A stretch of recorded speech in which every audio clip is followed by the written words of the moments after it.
ભુજથી માંડવી રેલવે જોડાણની સુવિધા ઝડપથી આપવા રેલવે મંત્રી માનનીય અશ્વિની વૈષ્ણવ સાહેબની ખાતરી। કચ્છ જિલ્લાના સાંસદ માંડવીના ધારાસભ્ય માંડવી સર્વાંગી વિકાસ પરિષદના હોદ્દેદારો તથા ભુજના ફોકિયાના પદાધિકારીઓના બનેલા એક વગદાર પ્રતિનિધિ મંડળે ભારતના રેલવે મંત્રીની ગુરુવારે દિલ્હીમાં તેમના રેલવે મંત્રાલયમાં રૂબરૂ મુલાકાત લઈ ભુજથી માંડવી રેલવે જોડાણની સુવિધા ઝડપથી આપવા જોરદાર રજૂઆત કરી।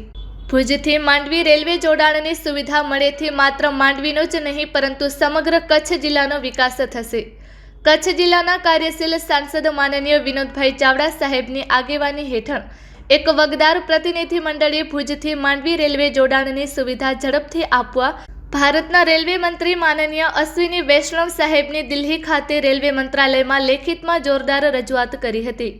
કચ્છ જિલ્લાના કાર્યશીલ સાંસદ માનનીય વિનોદભાઈ સાહેબની આગેવાની હેઠળના આ પ્રતિનિધિ મંડળમાં માંડવીના લોકપ્રિય ધારાસભ્ય માનનીય અનિરુદ્ધભાઈ દવે સાહેબ, માંડવી ચેમ્બર ઓફ કોમર્સ પ્રેરિત માંડવી સર્વાંગી વિકાસ પરિષદના ઉપપ્રમુખ દીપકભાઈ પંડ્યા, મંત્રી દિનેશકુમાર મણીલાલ શાહ અને કારોબારી સભ્ય તથા માંડવી ચેમ્બર ઓફ કોમર્સના ખજાનચી ચંદ્રસેનભાઈ કોટક તેમજ ફેડરેશન ઓફ કચ્છ ઇન્ડસ્ટ્રીઝ એસોસિએશનના એમડી અને ચેરમેન નિમેશભાઈ ફડકે અને ZUCCના ચેમ્બર ભાવિનભાઈ ઠક્કર જોડાયા હોવાનું માંડવી ચેમ્બર ઓફ કોમર્સ અને માંડવી સર્વાંગી વિકાસ પરિષદના પ્રમુખ વાડીલાલભાઈ દોશીએ જણાવ્યું હતું। ભુજથી માંડવી રેલવે જોડાણની સુવિધા આપવા કચ્છના સાંસદ, માંડવીના ધારાસભ્ય, માંડવી સર્વાંગી વિકાસ પરિષદ તથા ભુજના એમ 4 લેખિત પત્રોથી ભારતના રેલવે મંત્રી શ્રી અશ્વિની વૈષ્ણવ સાહેબ સમક્ષ જોરદાર રજૂઆત કરવામાં આવી હતી।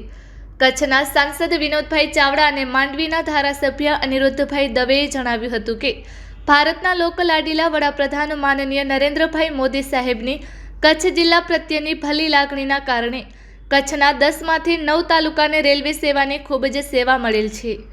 માત્ર રેલવે સેવાથી માંડવી જ વંચિત રહી જાય છે કે તેથી ભુજથી માંડવી રેલવે જોડાણની સુવિધા ઝડપથી અપાય એ ખૂબ જ જરૂરી છે। માંડવી સર્વાંગી વિકાસ પરિષદના ઉપપ્રમુખ દીપકભાઈ પંડ્યાએ ભુજથી માંડવી રેલવે જોડાણ માટેના ડેટા આપીને રેલવે મંત્રી સમક્ષ વિગતે લેખિત રજૂઆત કરી હતી। શ્રી પંડ્યાએ રેલવે મંત્રીશ્રીને રજૂઆત કરતા આંકડાકીય માહિતી આપી વધુમાં જણાવ્યું હતું કે માંડવીમાં HPCL અને GHCL જેવા મોટા ઉદ્યોગોનું કામ ચાલુમાં છે। આ ઉદ્યોગો 4 વર્ષની અંદર પ્રોડક્શન શરૂ કરી દેશે તેવા સમાચાર છે।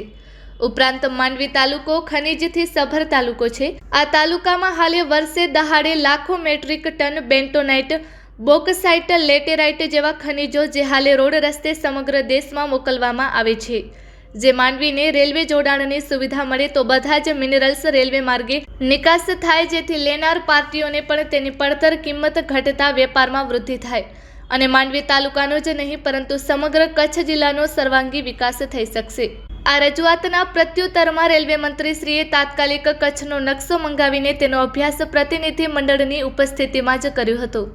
આ ઉપરાંત રેલવે મંત્રી શ્રી અશ્વિની વૈષ્ણવ સાહેબે પોતાના PAને બોલાવીને ભુજથી માંડવી રેલવે જોડાણના ડિટેલ્સ પ્રોજેક્ટ રિપોર્ટ મંગાવવા સૂચના આપી હતી અને તેનો અહેવાલ તૈયાર કરીને કેન્દ્રની આગામી કેબિનેટમાં મંજૂરી માટે મૂકવા સૂચના આપી હતી।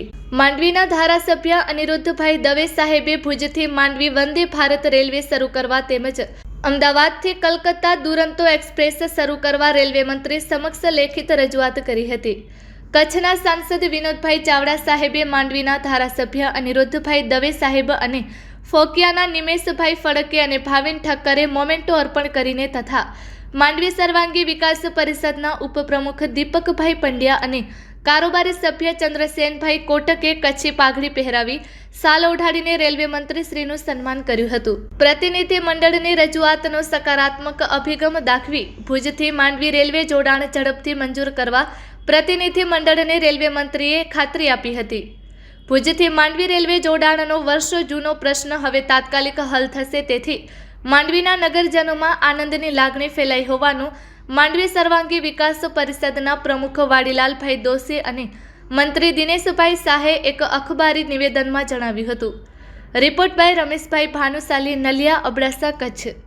આજ રોજ દિલ્હી મધ્યે આપણા માંડવી વિસ્તારના લોકપ્રિય ધારાસભ્ય શ્રી સન્માન્ય અનિરુદ્ધભાઈ દવે, ફોકીઓના ભાઈ શ્રી નિમેશભાઈ, આદરણીય શ્રી ભાવિનભાઈ અને માંડવી ચેમ્બર્સ ઓફ કોમર્સના ભાઈ શ્રી દિનેશભાઈ, દીપકભાઈ, ચંદુભાઈ સૌ લોકો સાથે મળી કરીને વર્ષોથી માંડવી વાસીઓની વિસ્તારની જે માંગ હતી કે આપણને રેલવે પ્રાપ્ત થાય અને આજે ભારત સરકારના સન્માનીય મંત્રી શ્રી અશ્વિનીજી વૈષ્ણવજીને મળવાનું થયું હતું અને રૂબરૂ મળી કરીને રજૂઆત કરી હતી અને પોઝિટિવ પ્રતિસાદ મળ્યો હતો અને સંપૂર્ણ એમણે વિશ્વાસ અપાયો છે કે કચ્છની અંદર રહી જતું માંડવી જેને પણ જલ્દીથી રેલવે પ્રાપ્ત થાય, પ્રવાસીઓ માટે ઉદ્યોગ ક્ષેત્રે પણ ખૂબ પ્રગતિ આવશે.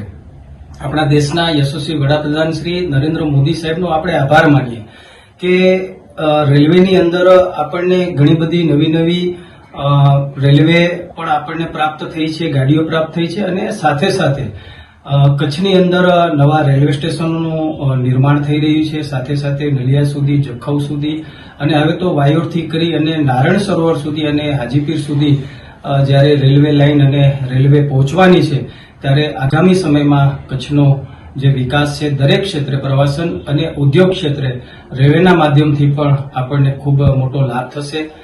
માંડવીના અમારા સૌ એસોસિએશનના મિત્રો આજે પધાર્યા હતા અને વારંવાર જે એમની રજૂઆત હતી હું એમને પણ હૃદયથી અભિનંદન આપું છું કે આજે જે એમણે ઘણા સમયથી દિલ્હી આવવા માટેની એમની માંગ હતી અને રેલ મંત્રીશ્રીને મળવાની માંગ હતી એ આજે પૂર્ણ થઈ છે અને ધારાસભ્ય શ્રી અનિરુદ્ધભાઈ એમનો પણ સાથે આવવાનું થયું અને સૌનો હું હૃદયથી ખૂબ ખૂબ ધન્યવાદ અને આભાર માનું છું. નમસ્કાર. આજે આદરણીય સાંસદ શ્રી વિનોદભાઈ ચાવડાના આગેવાની હેઠળ ફૂકિયા એટલે કે આખા કચ્છનું જે ઇન્ડસ્ટ્રીઓ માટે ચિંતા કરતું એવું સંસ્થાન માંડવી ચેમ્બર ઓફ કોમર્સ અને વ્યક્તિગત સ્વરૂપે બધાએ મળી અને આદરણીય મંત્રી શ્રી રેલવે મંત્રાલયને રજૂઆત કરેલી. માંડવી માટે હવે રેલવેના ઘણા બધા પ્રોજેક્ટો છેલ્લા આપણે 10 વર્ષમાં જોયા કે ખૂબ કચ્છની અંદર આદરણીય પ્રધાનમંત્રી શ્રી મોદી સાહેબના નેતૃત્વમાં કે રેલવેના પ્રોજેક્ટો આવ્યા અને સાંસદશ્રીએ ભરપૂર એની અંદર સૂચનો કર્યા અને એ બધા સફળતાપૂર્વક પ્રાપ્ત થયા. તો માંડવી એક રહી જતું હતું એ માંડવી માટે પણ એની બધા લોકોની આશા પૂર્ણ થાય એટલા માટે આજે Mandvi chamber of commerce, Mandvi mines association, bentonite mines association આ બધાએ ડેટા સાથે 2.6 મિલિયન ટન બેટોનાઇટ છે, 1.5 મિલિયન ટન જેટલું મીઠું છે અને 1.5 મિલિયન ટન જેટલું પેટ્રોલિયમ ભવિષ્યમાં જે એચપીસીએલ અને જીએચસીએલ દ્વારા થવાનું છે. તો આ બધા જ કાર્ગોને કારણે વાયબલ પ્રોજેક્ટ છે એની રજૂઆત માનનીય સાંસદશ્રીની આગેવાનીમાં મંત્રી શ્રી અશ્વિનીજીને કરી. એમણે તાત્કાલિક અધિકારીઓને સૂચના આપી અને ડીપીઆરને મંગાવવા માટેનું કહ્યું છે અને સંપૂર્ણપણે આશાવાદી છીએ અને સકારાત્મક પ્રતિસાદ મળ્યો છે. કચ્છને મોદી સાહેબે ખૂબ આપ્યું છે. તો મને સંપૂર્ણપણે આશા છે કે હજી આવનારા દિવસોની અંદર ટૂંક સમયમાં જે પ્રકારે સાંસદશ્રીએ પણ ત્યાં મંત્રીશ્રીએ પણ જે ખુલાસો આપ્યો અને હૃદયની આપને શુભેચ્છા સાથે એને હા પાડી છે, હકારાત્મક પ્રતિસાદ આપ્યો, તો એ પ્રતિસાદને કારણે આગામી સમયની અંદર આની પણ મંજૂરી આવશે અને એ આગળ કામ ચાલુ થશે એવું મને સંપૂર્ણ આશા છે. ધન્યવાદ. હું Dineshbhai Shah, Mandvi chamber of commerce પ્રેરિત સંસ્થા માંડવી સર્વાંગી વિકાસ પરિષદના ઉપક્રમે છેલ્લા 1.5 વર્ષથી અમે માનનીય સંસદ શ્રી વિનોદભાઈ ચાવડા સાહેબ અને માંડવીના ધારાસભ્ય માનનીય અનિરુદ્ધભાઈ પાસે ઘણા સમયથી મેં માંગણી કરી છે અને અમારી જે માંગણી હતી કે રેલવે મંત્રીશ્રીની અમને મુલાકાત કરાવી આપો.